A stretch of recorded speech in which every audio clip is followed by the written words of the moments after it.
Hello hello hello. I hope ये video Mirzapur season 3 के release के एटलीस्ट एक महीने के अंदर रिलीज़ हो जाए एंड इस बार भी बहुत ज़्यादा लेट ना हो।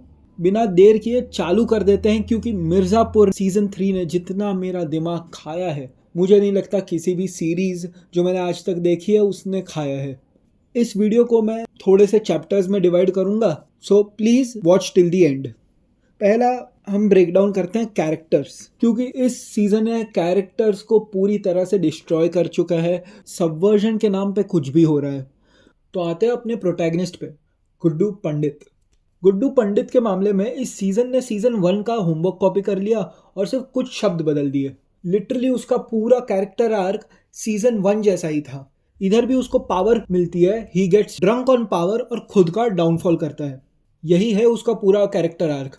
सीजन 1 में भी वो ड्रग्स या परफॉर्मेंस एनहांसिंग ड्रग्स की वजह से कुछ ज़्यादा ही वॉलेटाइल बन जाता है और वो उसका डाउनफॉल होता है जब वो कालीन भैया के अगेंस्ट जाने लगता है। वो खुद की मनमानी करने लगता है। उसका जो जड़ बुद्धि होने का नेचर है वही खुद के अगेंस्ट काम करता है। एंड स्पॉइलर अलर्ट, सीजन 3 में भी वही होता है जब वो ड्रग्स पे हाई होके, गुस्से पे हाई होके रॉबिन का मर्डर कर देता है।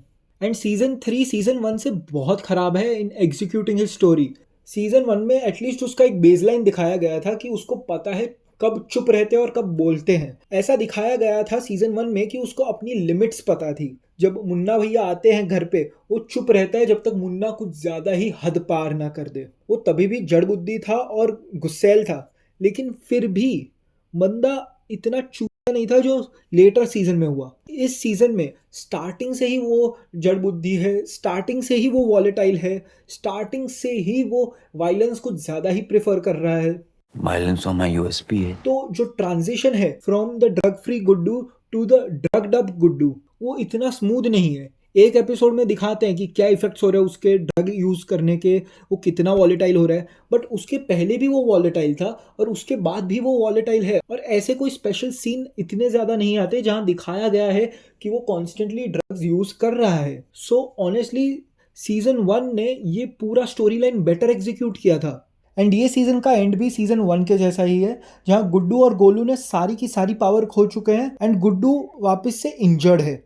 तो अब क्या ही बोलूं मैं। तो इस सीजन को सारे के सारे कैरेक्टर्स डिस्ट्रॉय करने हैं तो करने दो। अब बढ़ते हैं गोलू पंडित पे। अब क्या ही बात करें, उसका स्क्रीन टाइम भी इतना कम था। सच बोलूं तो वो इतनी इंटरेस्टिंग कैरेक्टर है भी नहीं। सीजन 1 में थी, लेकिन सीजन 2 और 3 में उसने बबलू पंडित का रोल ले लिया।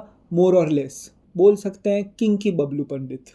गोलू को मोस्ट ऑफ द सीजन बस कैद करके रखा है और उसमें उसका कुछ काम है ही नहीं। वो बस माइंड गेम्स खेल रही है छोटे के साथ। उसका इस सीजन में बस इतना काम था कि स्टार्टिंग में गुड्डू पंडित को बस गाइडेंस दे एंड बाद में पूरे सीजन तो वो कैप्चर्ड ही थी। तो उसके बारे में क्या ही बोलूं ज्यादा। अब बात करते हैं सीएम माधुरी यादव के बारे में। इनके कैरेक्टर का राइटिंग इतना खराब था कि मुझे सच में फ्रस्ट्रेशन होने लगा।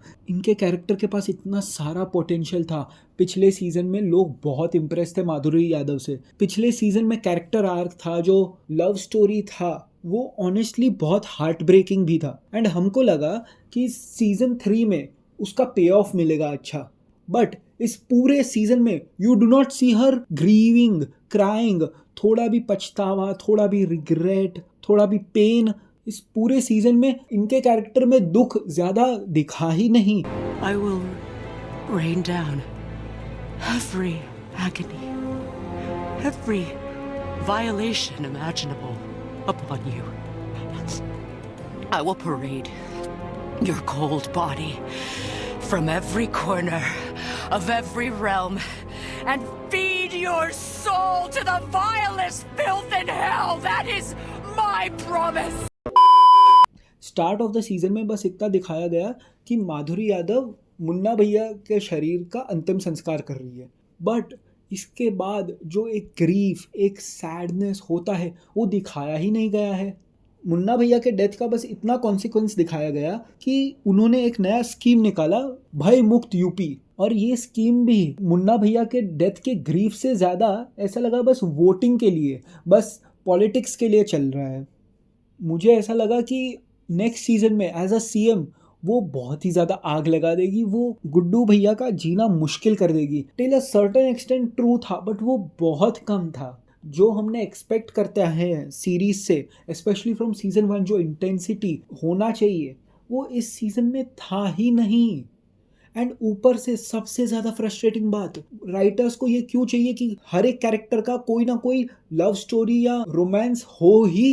It's not necessary. Even in season 2 जब जस्ट स्वीटी का और बबलू का डेथ हुआ है, उसके बाद वो गोलू और छोटे का लव एंगल दिखा रहे हैं और गुड्डू और शबनम का लव एंगल दिखा रहे हैं। ज़रूरत नहीं थी। और इस सीजन में भी शुक्ला और माधुरी यादव का लव एंगल दिखाने की ज़रूरत ही क्या थी। You could have just concentrated on Madhuri Yadav getting her revenge, trying to get her revenge on Guddu Pandit and Golu.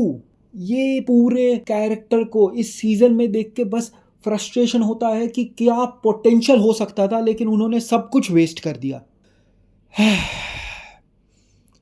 थोड़ा काम डाउन करते हैं वरना ये वीडियो भी चली जाएगी 1 घंटे के आगे। अब देखते हैं अगला कैरेक्टर कौन है।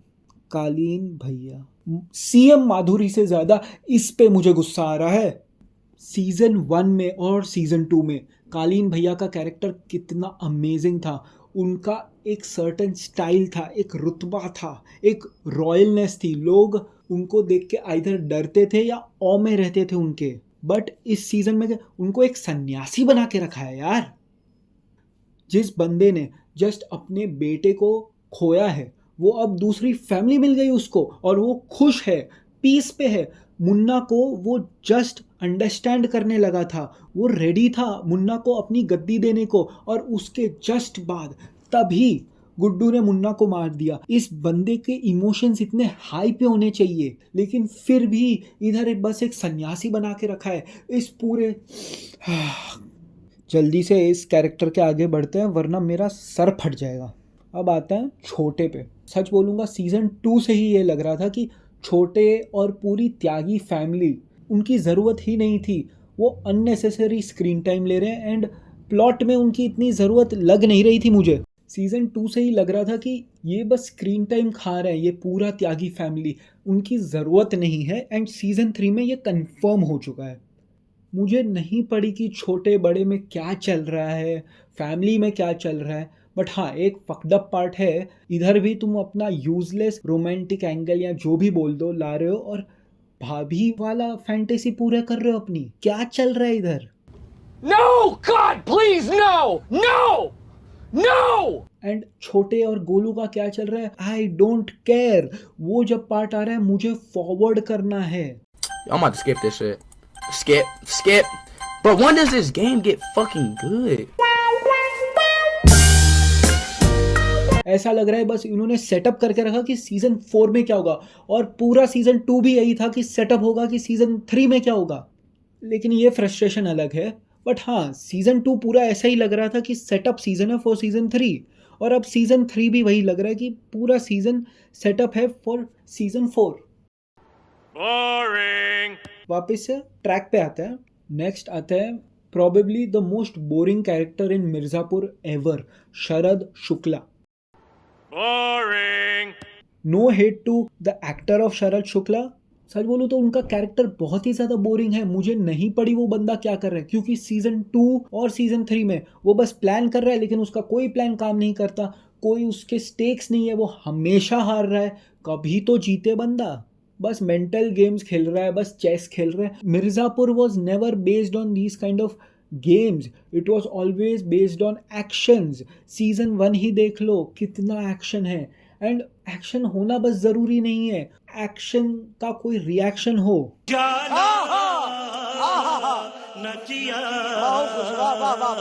एक्शन से कोई कॉन्सिक्वेंसेस निकले, वो भी कितना ज़रूरी है। जस्ट सीजन 1 से कंपेयर करो, कितना अच्छा था शो और अब क्या ही टट्टी बन गया है।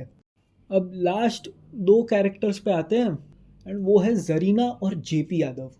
किसको पड़ी है इनकी? मुझे नहीं पढ़ी। अगर जरीना एक सक्सेसफुल पॉलिटिशियन बन जाए या जेपी यादव क्या कर रहे हैं, सीजन 1 से लेके सीजन 2 तक वो बंदा एक जोक था। मुझे नहीं पड़ी वो बंदा कितना पावरफुल है पॉलिटिक्स में। मुझे नहीं पड़ी जरीना क्या करती है पॉलिटिक्स में। मैं क्यों देखूँ ये?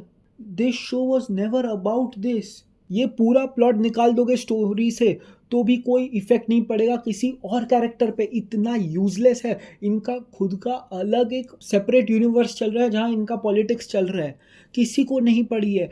मैं आज तक एक बंदे से बात नहीं किया जिनको जरीना या जेपी यादव की पड़ी है शो में। अब आते हैं वीडियो के सेकंड पार्ट में, प्लॉट। सीज़न 2 ने चालू किया था, लेकिन सीज़न 3 ने फुल तरीके से जो थीम है मिर्ज़ापुर का वो चेंज करके रखा है। स्टार्टिंग में it was a crime thriller, लेकिन अब उन्होंने मिर्ज़ापुर को एक पॉलिटिकल ड्रामा बना के रखा है। जस्ट बिकॉज बबलू या गुड्डू को पावर मिली है तो उसका इफेक्ट मुन्ना पे क्या होगा, मुन्ना कैसे रिएक्ट करेगा, this show is no longer about that. इन्होंने बस बना के रखा है एक चेस गेम, शुक्ला क्या मूव करेगा और उसका रिएक्शन क्या होगा गुड्डू का, लेकिन इसमें कोई विनर है ही नहीं। पॉलिटिकल ड्रामा के हिसाब से भी ये इतना अच्छा नहीं है। एंड अगर बनाना है पॉलिटिकल ड्रामा तो एक नया शो बना दो। मिर्ज़ापुर को बनाने की क्या ज़रूरत थी पॉलिटिकल ड्रामा। एक और बड़ा इश्यू है इस सीज़न में कि किसी भी बड़े प्लॉट पॉइंट पे फॉलो थ्रू नहीं है। फॉर एग्जाम्पल मैं बोलता हूँ, आपने एपिसोड 2 के एंड में या 3 के एंड में दिखा दिया कि कालीन भैया जिंदा है, बाद में उनको होश में भी लेके आए, बट आफ्टर अ वाइल उनका बस 1-2 मिनट के रोल है। फॉलो थ्रू नहीं हो रहा कि क्या इम्पैक्ट होगा उसका। बाद में गुड्डू किडनैप हो गई, ऑन टाइम फॉलो थ्रू नहीं हो रहा, इधर बहुत लेट हो रहा है जब हम ऑलरेडी सोच रहे हैं भाई अब तो आ जाना चाहिए था, क्या हुआ है। तुम बस सोच रहे हो और बाद में पेसिंग का ऐसा इशू है कि बहुत टाइम बाद आता है उसका फॉलो थ्रू। एक्शन के कॉन्सिक्वेंसेस दिखाने में थोड़ा सा सस्पेंस चलता है, बट ये शो बहुत ही ज़्यादा डिले कर रहा है वो, एंड वो पेसिंग पे बहुत इश्यू डाल रहा है। एंड फॉलो थ्रू से ज़्यादा बहुत सारी चीज़ें सरफेस लेवल की है कि शरद को पैसे का इश्यू हो रहा है, उसने मार्केट से पैसा उठाया है लेकिन अब उसको पे बैक करना पड़ेगा। कोई सॉलिड कॉन्सिक्वेंस नहीं दिखता उसका, उसके कोई स्टेक्स नहीं है। बाद में लाला की डेथ हो गई, उसके भी इतने स्टेक्स नहीं है, बिजनेस एज यूजुअल चल रहा है, उसके बाद भी थोड़ा इतना ड्रामेटिक इम्पैक्ट नहीं पड़ा है शो पे। वो शो को बहुत ज़्यादा हैम्पर कर रहा है। मुझे इससे रॉन स्वॉनसन की एक लाइन याद आती है, Never half-ass two things. Whole-ass one thing. Show fundamentally broken है। मुझे ऐसा लग रहा है कि इस सीज़न में उनको पता चल गया कि मुन्ना भैया का कैरेक्टर कितना इम्पॉर्टेंट था। इवन तो मुन्ना भैया को मारना करेक्ट डिसीजन था, लेकिन उनका कैरेक्टर प्लॉट को आगे मूव करने के लिए कितना इम्पॉर्टेंट था, आई थिंक राइटर्स को ये समझ आ गया।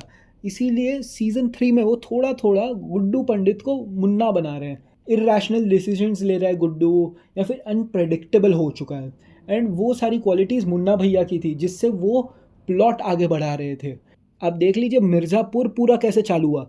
जब मुन्ना भैया को खराब लगा कि रमाकांत पंडित ने केस लिया अगेंस्ट हिम, एंड वो गुड्डू और बबलू के घर पे चले गए, एंड वहीं से ये सब शुरू हुआ है।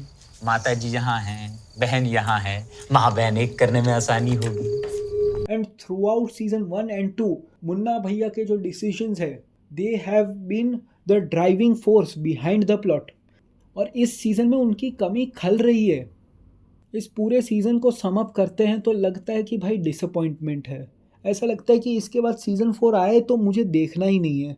The show doesn't feel like Mirzapur any more, it feels like a cheap copy of Sarkar और any other political shows. And मुझे अगर वो देखना होता तो वैसे शोज़ हैं जो मैं देख सकता हूँ। मैं मिर्ज़ापुर इसीलिए देखता हूँ क्योंकि उसमें हाई इम्पैक्ट ड्रामा है, high intensity action, consequences and reaction है। मिर्ज़ापुर के कैरेक्टर्स इतने ज़्यादा इन्फेक्शुअस है, इतने ज़्यादा अपीलिंग है कि कोई भी कैरेक्टर उठा लो, कोई भी ब्लैंड नहीं होता था। स्पेशली सीज़न 1 में एक चाय बेचने वाला बच्चा, वो तक ब्लैंड नहीं था। 50 रुपए देने में आपकी इतनी फट रही है तो पक्का आपको झंडू ही होंगे। इस सीज़न के सबसे बड़े इश्यू पे आ जाता है जो उन्होंने एक पूरा क्राइम सिंडिकेट बना दिया है जिसमें अलग अलग बाहुबली है। वही चीज़ उनका डाउनफॉल है। पहले जो सीज़न 1 में देख रहे हैं कि और कोई है ही नहीं, सिर्फ और सिर्फ मिनिस्टर्स है जो पावर में है, कालीन भैया है और शुक्ला है। That was so simple yet so effective. लेकिन अब इधर इतना सारा ब्यूरोक्रेसी आ गया है। क्राइम में ब्यूरोक्रेसी क्यों ला रहे हो यार? ये मुनावर इतना आउट ऑफ प्लेस लगता है, एंड उसके वजह से पूरा शो हॉल्ट पे आ गया है। एक पूरा वॉर हो सकता था between Sharad and Guddu, but वो हुआ ही नहीं। ये क्या हो रहा है कि इसके पास ज़्यादा कंट्रोल है। क्यों है? शो हमको बोल देता है कि ऐसा सब है, ये हायरार्की है, इधर बिजनेस है, बट वो ऊपर ऊपर से बोल रहे हो। अगर हमको एक्चुअली बिजनेस दिखाना है तो ज़्यादा डीप से दिखाओ, या फिर एक्चुअली हायरार्की दिखानी है कि जो वेस्ट वाले हैं, जो मुनावर जिसको रिप्रेजेंट कर रहा है, उनके पास इतनी पावर है तो वो दिखाओ। ये सब सिर्फ सरफेस लेवल लगता है एंड इसका कोई इम्पैक्ट या इमोशनल कनेक्शन नहीं है। Well, that's just lazy writing. To sum it all up, ये सीजन बहुत ही ज़्यादा बकवास था, बेकार था, और इसके बाद लगता है कि सीजन 4 आए ना आए मुझे नहीं पड़ी है। 4 साल हो गए और उसके बाद सीजन 3 आया था और ये हाल है। अब मुझे सच में नहीं पड़ी अगर सीजन 4 आए या इधर ही ख़त्म हो जाए। एंड हाँ, वन लास्ट थिंग, गोलू और बबलू का रोमांस एंगल क्यों डाला है? इट इज़ सो यक। Brother, उनका एक रिलेशन सिर्फ भाई बहन जैसा होना चाहिए, उनमें क्यों डाल रहे हो रोमांस? हर जगह रोमांस की ज़रूरत नहीं है यार, नहीं है यार, नहीं है यार, नहीं है यार, नहीं है यार।